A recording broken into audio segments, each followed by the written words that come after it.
A polícia investiga esquema de superfaturamento na compra de testes para Covid-19. As empresas aqui de Goiás e de outros estados venderam esses testes para a Secretaria de Saúde do Distrito Federal, por um preço bem acima do praticado no mercado. Caldas Novas começa a receber turistas em meio à pandemia que obrigou o estado a sugerir a quarentena escalonada. E em meio à crise provocada pelo coronavírus, o agronegócio ajuda Goiás a ter números positivos na economia. A arena vazia, a Expo Rio Verde, uma das maiores festas de rodeio de touros do país, estava prevista para começar hoje, mas com a pandemia a festa fica para o ano que vem. Chega mais que o Jornal Anhanguera desta quinta-feira já está começando.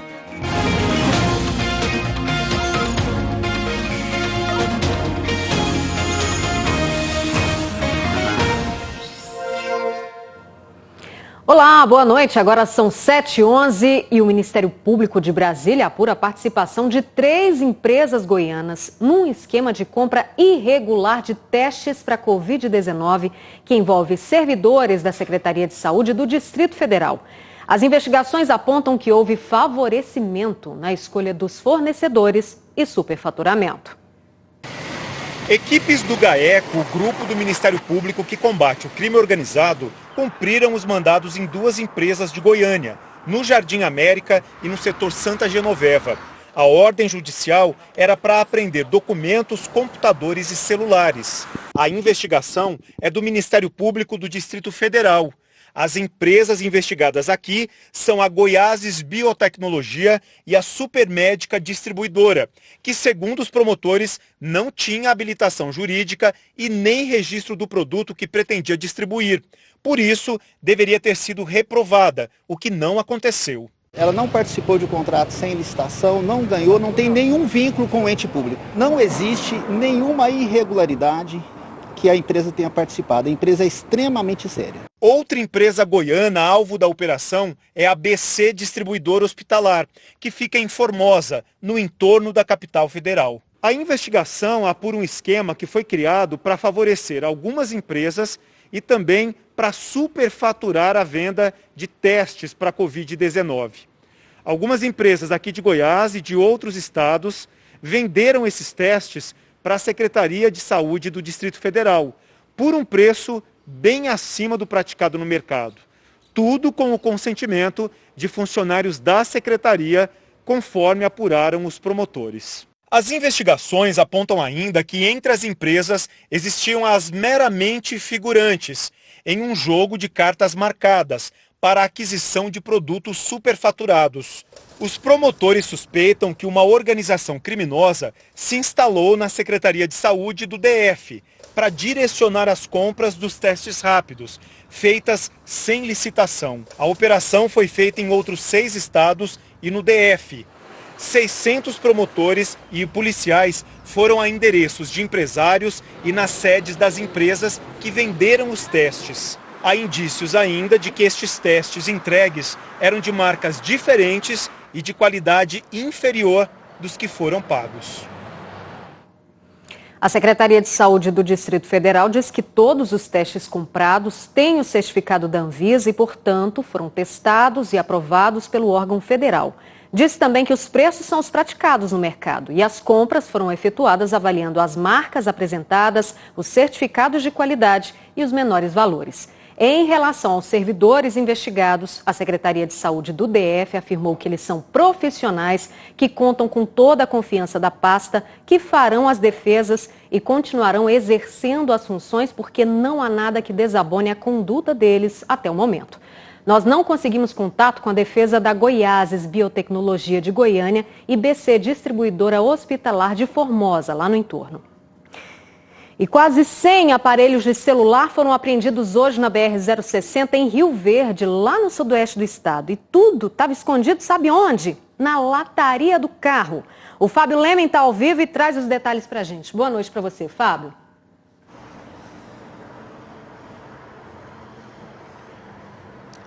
Boa noite, Rosane, a todos. Esse carro foi parado aqui na BR-060 em Rio Verde e os policiais desconfiaram primeiramente da identidade desse motorista, que ele já tinha passagem na polícia por outros crimes, e começaram uma varredura nesse veículo, onde estavam tanto esse homem de 49 anos, a mulher dele de 35 e também uma criança que acompanhava o casal. Primeiro, os policiais foram até o porta-luvas do veículo, encontraram 3 aparelhos de celular de última geração. A partir disso, criou então a suspeita. Eles foram até o forro da porta desse veículo e encontraram mais 91 aparelhos que estavam escondidos na lataria. Toda essa mercadoria seria revendida numa loja que esse casal possui no Camelódromo, aí em Goiânia. Essa mercadoria, avaliada em cerca de R$330 mil, foi levada para a Receita Federal aqui de Rio Verde. Esse casal agora vai responder pelo crime de descaminho em liberdade. Rosane. Obrigada, Fábio, pelas informações. E o Fábio Lemen também fez uma reportagem hoje sobre um acidente na GO 174, na região sudoeste. Uma van com pacientes de São Simão capotou depois que bateu um caminhão num veículo. Agora imagine a hora de socorrer as vítimas. Veio a surpresa, vamos ver. 11 passageiros estavam na van. Além do motorista e uma enfermeira, 9 pacientes que vinham de São Simão para fazer hemodiálise em Rio Verde. Faltavam menos de 10 quilômetros para chegar ao destino. A colisão foi nessa ponte. O motorista da van teria freado e o caminhão bateu na traseira. A van, descontrolada, capotou a cerca de 200 metros daqui. Só que aí, como o caminhão está carregado, ele chegou na ponte e ligou o alerta.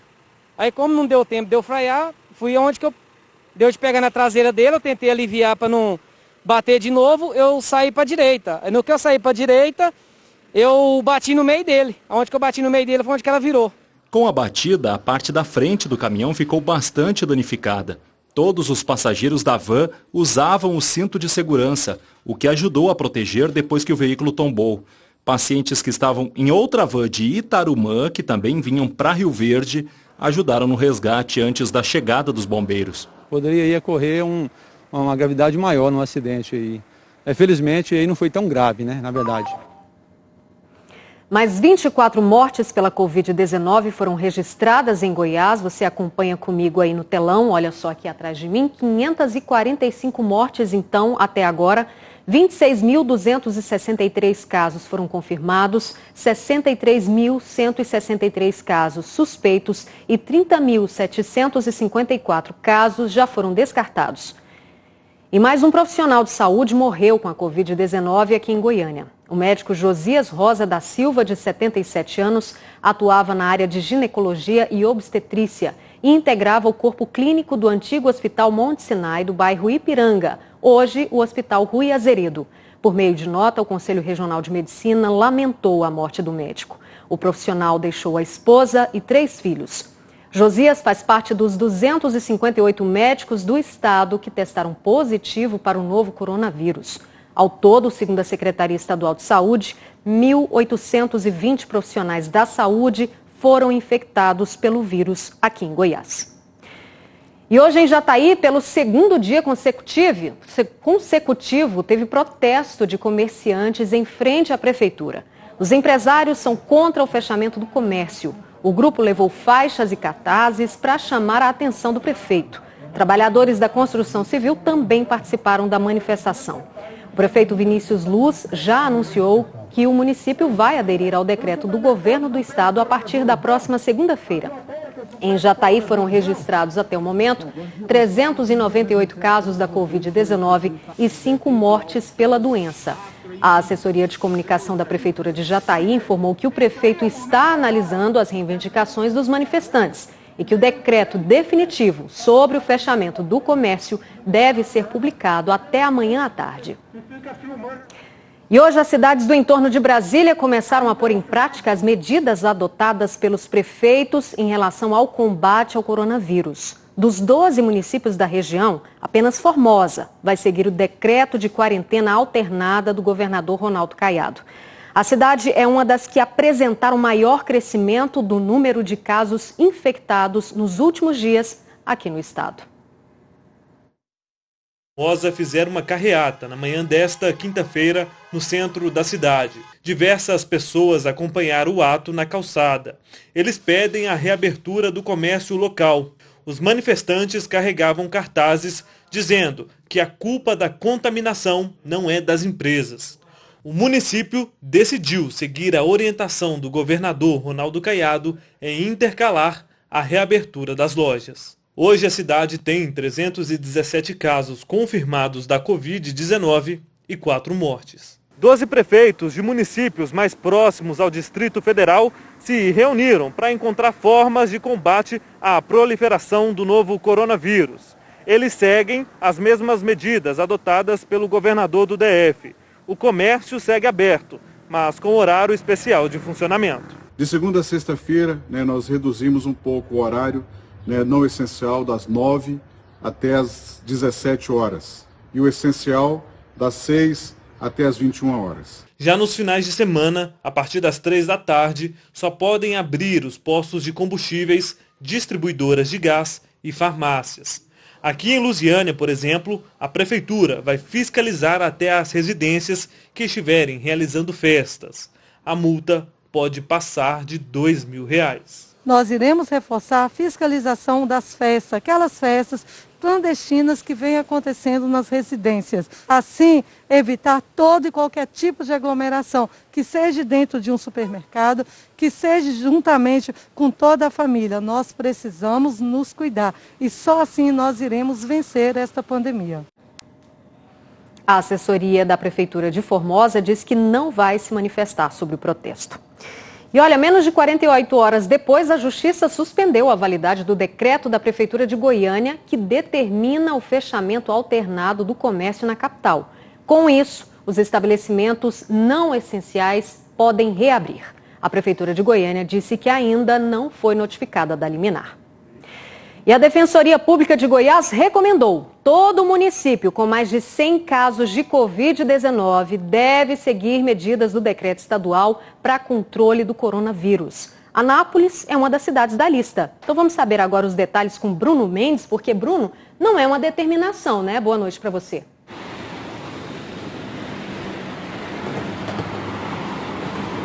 Olá, Rosane. Boa noite para você, boa noite para todo mundo. Isso mesmo, não é uma determinação. É uma recomendação que partiu do Núcleo Especializado de Direitos Humanos da Defensoria Pública Estadual. E a recomendação é essa, que todos os municípios que já têm mais de 100 casos da Covid-19, que eles devem acatar o decreto estadual, que institui esse revezamento de 14 por 14. Aqui em Goiás, 29 cidades se enquadram nesse perfil, como é o exemplo de Anápolis, Rio Verde, Senador Canedo, Águas Lindas. Mas Caldas Novas e Pirenópolis também se enquadram nessa recomendação, porque, segundo os defensores, são cidades que já estão implementando medidas para trazer de volta os visitantes. Em um vídeo, um dos defensores ele reconheceu a autonomia dos municípios para não acatar o decreto estadual, mas faz exigências a esses municípios. Vamos assistir. Caso o município não queira aderir, que apresente para nós, então, qual o estudo técnico, qual a recomendação de órgão de vigilância sanitária que está sendo adotado, pois é uma imposição do Supremo Tribunal Federal quando o município não quer aderir, não quer cumprir a ordem estadual. Ademais, que nos diga quantos leitos próprios que possuem enfermaria e UTI exclusivos para a Covid-19, para mostrar que é autossuficiente, que não depende de outros municípios que assim adiram ao decreto estadual.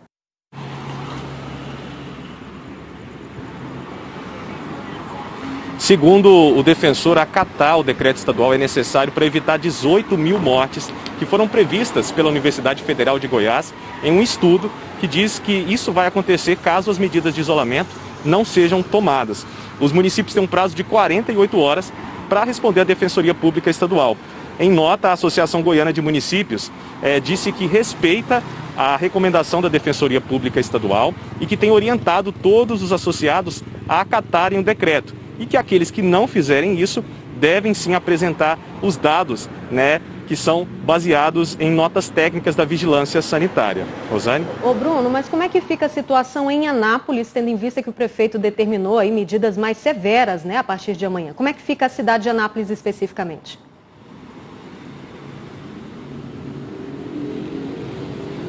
Pois é, Rosane, sobre Anápolis, a prefeitura também emitiu uma nota, disse que já alterou a matriz de risco aqui de leve para moderado e que medidas mais restritivas devem começar a valer já a partir dessa sexta-feira, com o decreto municipal que está previsto para ser publicado ainda na noite dessa quinta-feira.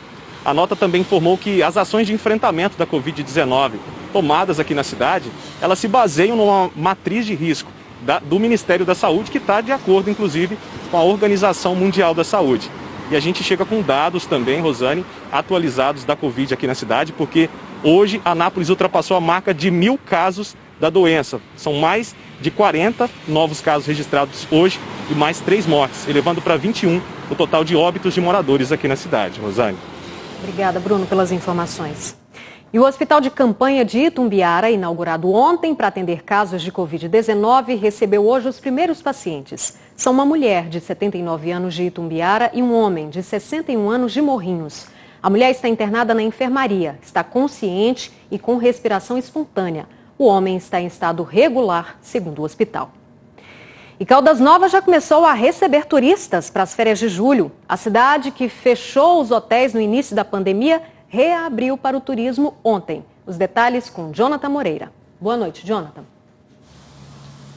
Boa noite para você também, Rosane, e para todos que estão nos acompanhando. Nós sabemos que Caldas Novas não aderiu ao decreto do Estado. Portanto, prevalece um decreto do município. E esse mesmo decreto autoriza a retomada das atividades turísticas lá na cidade das Águas Quentes, coisa que começou ontem. Ontem mesmo voltaram a funcionar os hotéis e também as pousadas. E ontem, 5 famílias registraram o check-in, a entrada, num hotel lá da cidade. O decreto traz também que as atividades não essenciais devem parar, pelo menos nos 2 próximos finais de semana. Então, tudo aquilo que não é essencial para. E os hotéis, mesmo não sendo uma atividade essencial, não vai parar, não vai fechar, vai continuar funcionando da mesma forma nos 2 próximos finais de semana. Inclusive, tem um hotel lá da cidade que já tem aí 10 reservas para o próximo final de semana. Os empresários do ramo, claro, estão com a expectativa aí de que o movimento melhore. E a estimativa da prefeitura é que 10.000 turistas passem pela cidade neste mês de julho. Só lembrando, Caldas Novas tem aí 84 casos de coronavírus e 3 mortes registradas pela doença. Rosane. Obrigada, Jonathan. Rio Verde, uma das cidades goianas mais afetadas pela pandemia do coronavírus, tem atendido os casos suspeitos de Covid-19 por telefone e por aplicativo. O trabalho é intenso desde cedo até a noite, todos os dias. Eu falo da Central de Regulação de Consultas e Exames. A rotina é assim, ligação o tempo todo. Essa central funciona com pelo menos 20 servidores da área da saúde. É atendimento por telefone e por um aplicativo de conversas. O serviço foi criado justamente para evitar que a população venha até aqui. Quem está com sintomas liga para cá e conversa com os telefonistas que recomendam a melhor alternativa. Seja de pessoas em dúvidas, querendo tirar alguma dúvida em relação à possibilidade de estar positivo ou questionar algum sintoma. Então, para isso, nós temos até um médico de plantão aqui durante o expediente para que ele oriente esses pacientes. Os telefonistas atendem, em média, 110 ligações por dia. E não apenas aquelas pessoas que estão com sintomas em casa, mas também quem já foi positivado com a doença recebe acompanhamento profissional. E encontra respostas e orientações assim, pelo celular. Rio Verde tem mais de 6.400 casos confirmados da doença. Depois de uma testagem em massa feita por indústrias da cidade, o número de confirmações explodiu. Em uma semana, esses profissionais chegaram a acompanhar cerca de 3.000 pacientes. A Elaine testou positivo para a doença e tem recebido acompanhamento. Recebemos ligações diariamente perguntando sobre os sintomas, passando orientações. Temos uma média de ligações muito alta diária, mas a gente tem notado uma estabilização. Parece que não tem aumentado mais como foi nas 3 últimas semanas. Veja a seguir, a festa de rodeio de touros em Rio Verde começaria hoje, se não fosse a pandemia do novo coronavírus. Agora são 7h29, daqui a pouco a gente está de volta.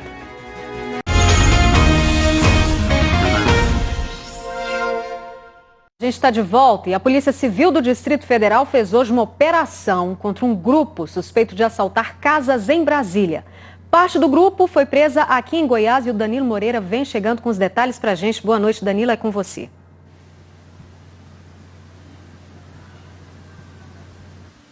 Oi, Rosane, muito boa noite para você também, boa noite para todo mundo que acompanha o J2. Essas prisões fazem parte da Operação Conexão Norte, que cumpriu 3 mandados de prisão e 5 de busca e apreensão em 3 cidades do DF e também aqui em Goiás. O objetivo dessa operação? Desarticular uma quadrilha especializada a roubo a residências no Distrito Federal.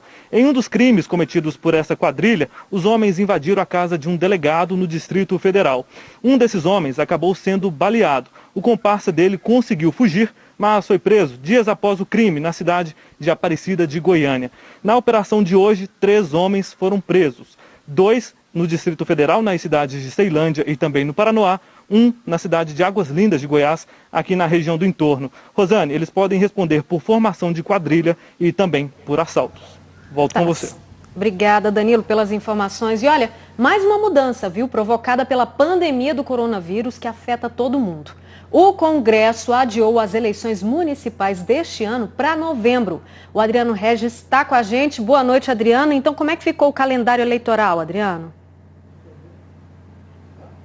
Boa noite, Rosane. Boa noite para você que nos acompanha. Está aí um assunto polêmico, viu? Quando questionados sobre esse tema, deputados federais goianos nem entraram num consenso. Alguns favoráveis, outros contrários e teve até os indecisos em relação à proposta de emenda à Constituição, a PEC, que acabou sendo aprovada na Câmara dos Deputados, passou pelo Senado e hoje foi promulgada pelo Congresso Nacional. Então, atenção você, eleitor, que precisa comparecer às urnas e exercer a cidadania por meio do voto. Vamos falar para vocês como fica o novo calendário. O primeiro turno passou então do dia 4 de outubro para 15 de novembro. O segundo turno das eleições, que aconteceria no dia 25 de outubro, agora vai ser no dia 29 de novembro. E se alguma cidade não conseguir realizar a eleição, porque vai estar com um alto índice de infestação do novo coronavírus, de acordo com a PEC, essas cidades poderão fazer um novo adiamento, mas a data limite passará a ser no dia 27 de dezembro. Quanto à data da posse, Rosane, não houve alteração.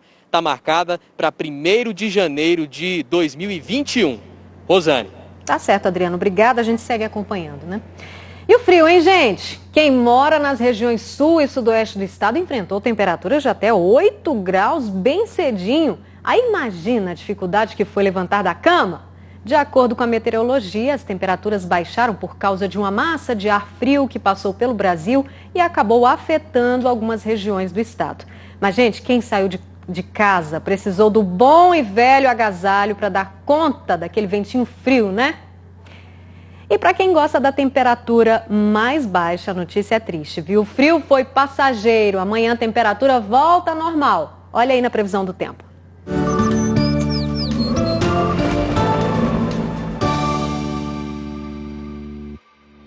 A temperatura volta a subir, mas as manhãs continuam com um clima mais ameno e a umidade relativa do ar em baixa na parte da tarde. Em Rio Verde e Três Ranchos, a temperatura fica entre 13 e 27 graus. Em Uruaçu, um pouco mais quente, com mínima de 19 e máxima de 33. E Formosa registra máxima de 29 graus. Notícia boa na economia goiana, mesmo neste período de pandemia. O PIB do estado do primeiro trimestre desse ano teve um aumento de 3,4% em comparação com o ano passado. E o agronegócio foi o principal setor que contribuiu para esse crescimento. Só de milho safrinha devem ser colhidas 10 milhões de toneladas em Goiás. Com a alta do dólar no início do ano, o Paulo Rogério aproveitou para antecipar a venda da produção e conseguiu preços melhores na comercialização da saca de 60 quilos do grão. Fechamos aproximadamente 55% do volume total e com acréscimo de 12% a 15%, fechando média dos R$ 33, R$ 34. O bom desempenho das lavouras contribuiu com o aumento no PIB do agronegócio. Em comparação com o primeiro trimestre do ano passado, o crescimento em 2020 foi de 18%. Esse destaque do agronegócio no primeiro trimestre do ano garantiu o crescimento do PIB goiano. O aumento deve ser de 3,4% em comparação com o mesmo período do ano passado. Somando tudo o que é cultivado aqui no estado, a safra 2019-2020 deve fechar com produção de mais de 26 milhões de toneladas de grãos. Entre as culturas que mais tiveram aumento de produção e produtividade está a soja. A soja novamente entregou bons resultados, recorde de produção. Goiás é o terceiro maior produtor de soja no Brasil. A pecuária também com resultados fantásticos, aves, suínos e a bovinocultura entregando grandes resultados. As indústrias ligadas a esses dois setores também contribuíram para esse resultado. Nós estamos passando por um momento delicado na economia brasileira. E o agro vai ser responsável por carrear a saída desse momento que nós estamos passando. Diante do cenário positivo, o Silomar decidiu aumentar a área cultivada com soja para a próxima safra. Eu tenho algumas áreas de pastagem que já foi agricultura antes, então eu vou sair de 330 e vou plantar 380 hectares nessa safra. Ou seja, cerca de 15% aí de aumento da minha área plantada. Vamos torcer para o PIB continuar reagindo no próximo trimestre, né?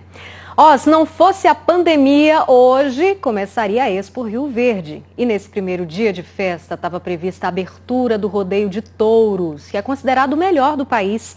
Com a arena vazia, quem vive da competição, gente, está numa tristeza só.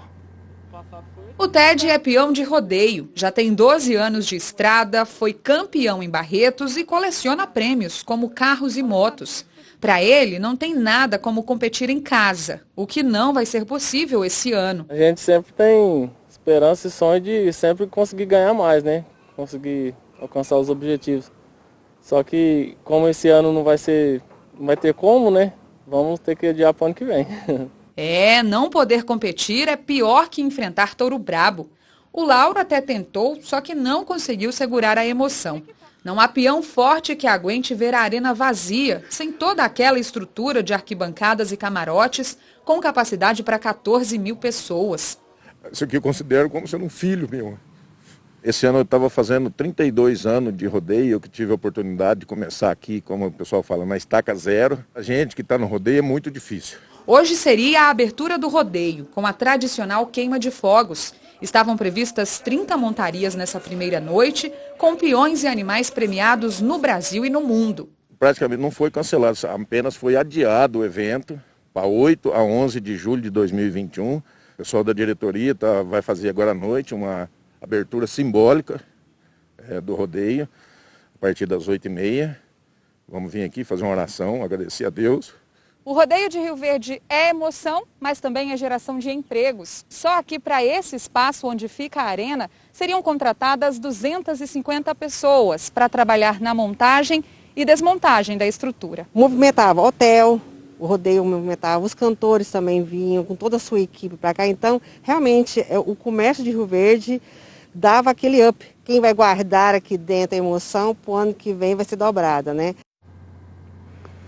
E a nossa imagem do dia hoje representa recomeço e esperança de dias melhores. Mais 2 pacientes que lutavam contra a Covid-19 receberam alta e saíram do hospital em clima de festa. O Giancarlo de Oliveira, de 63 anos, lutou contra a doença por 17 dias. Segundo a família, ele teve 60% do pulmão comprometido e hoje saiu do hospital emocionado. Já a Sônia Marta Rocha, de 54 anos, ficou 41 dias no HCamp e também recebeu alta hoje. A mulher reencontrou amigos e familiares cantando. Vamos ver. Exalta o Senhor, você tem valor.